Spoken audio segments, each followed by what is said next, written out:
where it seemed like the opponent had the better energy and the better aggression, especially when you guys have been on the road this season. Did you see that as an issue, or was it something else tonight? No, they played well. They just played a well game. Played a great game. They shot the ball extremely well from the perimeter.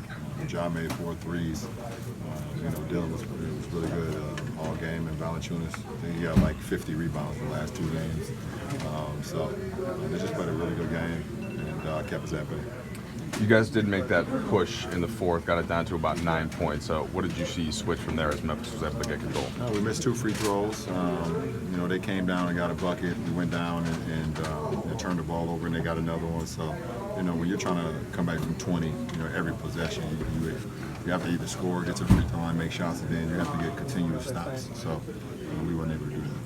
You go to New Orleans now. You guys are 7-0 on the second night of back-to-backs. What's been the key at that this season, and how do you apply that tomorrow?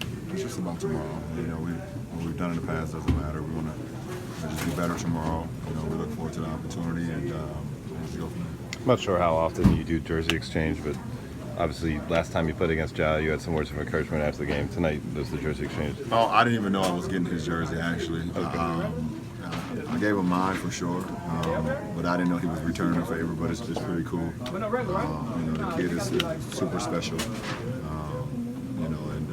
Like I said, we just played him in LA. That Memphis got a great one. So the sky's the limit for the kid. Aside from his physical attributes, just the psyche he has at 20 years old, is that as impressive as anything? I don't think it matters how old you are if you have a basketball IQ.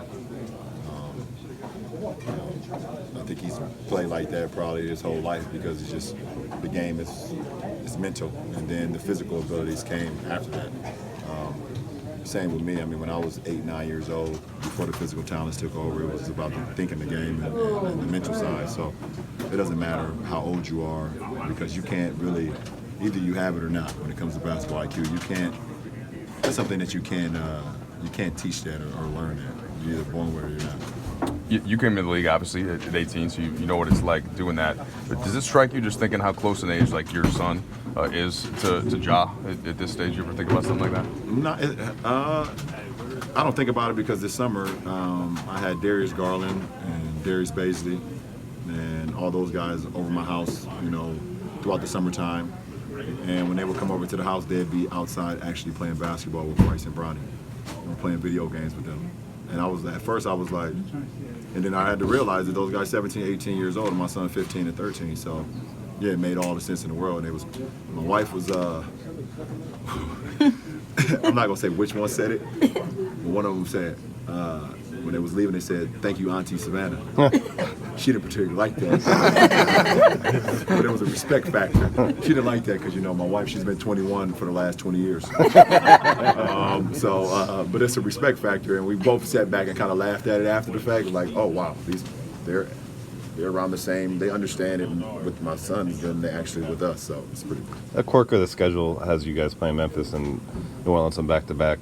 2 of the best rookies in the league. Is there, when you look at that, is it excitement? Is it intrigue? Obviously you care about the game of basketball and the young talent that will carry it when you're done. Yeah, for sure. I mean, I've always thought about that, like, what young guys are coming up in the ranks that will be able to continue to carry it on, after I'm gone or after whoever that's been around as much as I have, and you look at John, you look at Zion, you look at Jason Tatum, you look at Luka Doncic and Trae Young, and the list goes on and on. That those guys are just not only great on the floor, but also more importantly off the floor, and that's a great thing to have. And our league is in a you're scaring me right there, bro. Our league is in a very, very good place, no matter which year it is. How did that relationship with John really get started? I think it was just mutual respect. I watched him for quite a while now, and once he obviously got to the league, he started to pay attention, more and more and more, and the relationship, starts if that guy wants it, from my side, and it's just all about understanding what those guys are going through because I was in that position before as well. One last question that Kobe was really passionate about was growing the game on the women's side of things. Do you have any plans of doing that in the future? What do you mean? You know, he just gave back to the women's game a lot, and gave them a lot of attention, and things like that. Well, I think Put them on a spotlight. So to I mean, his speak. daughter played ball. Yeah. You know, his daughter played ball. He had a team and wanted his daughter to be a part of a ball club.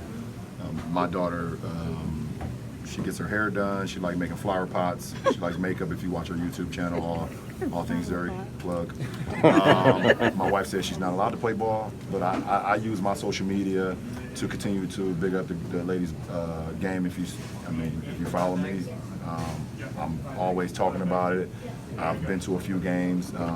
You know, we had an opportunity All-Star Weekend to actually be with Team USA on the practice court and get some shots up with those women. So I give back to the game no matter the gender, if it's male or female, because it's just a beautiful game at the end of the day. It doesn't matter, you know, who you are. Thanks, guys. Thank you. Thank you. What you reading these days, Brian?